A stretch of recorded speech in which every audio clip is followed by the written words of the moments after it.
Joining me now is Alan Dershowitz, Professor-Emeritus at Harvard Law School and author of War Against the Jews, How to End Hamas Barbarism. Boy, you wrote that one in a hurry, but it was necessary. It is necessary. And I just wonder if the people in Harvard running that place actually get it. I mean, when you look at the president who had that horrific testimony in front of Congress where she essentially said it depended on the context whether anti-Semitism was correct or not. Then you had these revelations about her plagiarism, and she's still there. Well, not only that, but she's supported by the vast majority of the Harvard faculty, including many of the Jewish faculty. They're so craven. They're so frightened of retaliation. They are so afraid to speak their heart and their conscience that they provide support for a president who's going to help not only destroy Harvard University, but she's helping to mainstream anti-Semitism. She was the queen of cancer culture and censorship when it came to anybody saying anything slightly negative about privileged minorities, right, blacks, gays, and others.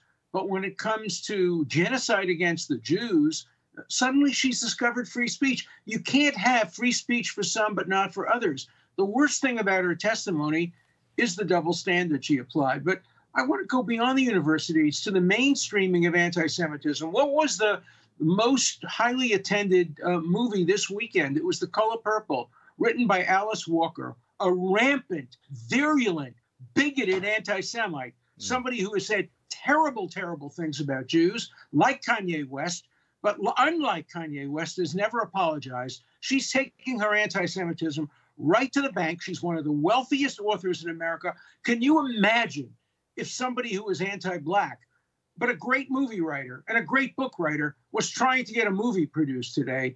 The double standard is just so rampant. Just because you're black and an author, just because you're black and a scholar, doesn't give you a license to be anti-Semitic.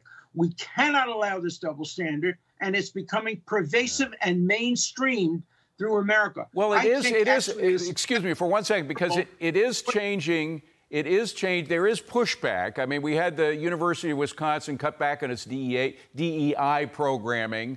By the way, they had as many DEI programmers, if you can use that phrase, than they did members of the history department. So it's just a huge. It's like an industry now, DEI, and all these woke people that they have enforcing these principles that they have. So there is pushback, but it just seems like Harvard is impenetrable, that the woke crowd has a fortress up that nobody can get through. Look, Harvard has a history of never saying we're wrong, never apologizing. We're Harvard. And if we say it, we must be right. The rest of the universe should follow us. That's been the problem of Harvard. That's the problem of the faculty. They follow like little lemmings. They don't come up with independent criticism and independent ideas. And Harvard is suffering. It's suffering around the world. Its reputation is suffering. Its students are suffering. Its faculty is suffering. Its alumni are suffering. And now the faculty have the chutzpah to attack alumni, saying, no, don't listen to these rich alumni, by which they mean don't listen to these Jews, mostly. John Huntsman was one of the complainers. He's not Jewish. But primarily the donors that they're complaining about are Jewish. Don't listen to them. Listen to other rich people who are on the board, who are the corporation, because they're woke and they're progressive. You can listen to them, but don't listen to alumni who are disfavored and who are not woke. But things have changed. Terrible. I mean, things have changed recently dramatically. I think it's over the past 5 years that we've seen this hypocrisy full steam ahead, where you cut out anything that reeks of conservatism at these universities. But is the idea of judging somebody at a campus like Harvard or one of the great universities like Stanford in California or University of Chicago, is it dead? The idea of just judging somebody on academic merit as opposed to ideological bias? It's dead. It's dead in a lot of ways. First of all, everybody gets A's, which means nobody gets A's. That's a good point. Which grading has been abolished. If President Gay, if her acts were done by a 19 or 18-year-old freshman student, she or he would be booted out of the university without a doubt. I know. I had a case like that. I had to bring it to court on behalf of a dyslexic student who omitted a footnote because the secretary didn't appropriately type it.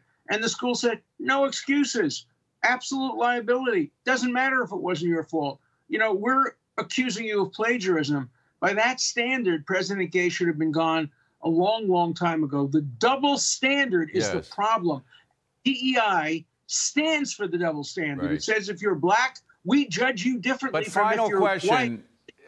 Equity. Professor, final question. Isn't a case going to come up where a student says, look, yes, I may have made some I may have done a little plagiarism here and there, but I did nothing as bad as what President Gay did, and if she can get away with it, so can I.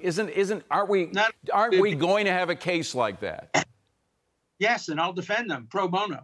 I will go to court on their behalf to impose a single standard on my own university. I have a stake in this. 50 years at Harvard teaching, 10 years retired from Harvard. I want to see Harvard retain its status as a great university. Yes. Right now, it's going downhill so fast that I will do whatever I can to preserve the single standard.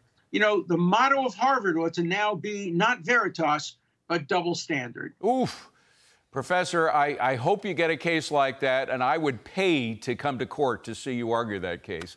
Thank you very much for being here. Appreciate it. Great Alan Dershowitz. Hey, Sean Hannity here. Hey, click here to subscribe to Fox News YouTube page and catch our hottest interviews and most compelling analysis. You will not get it anywhere else.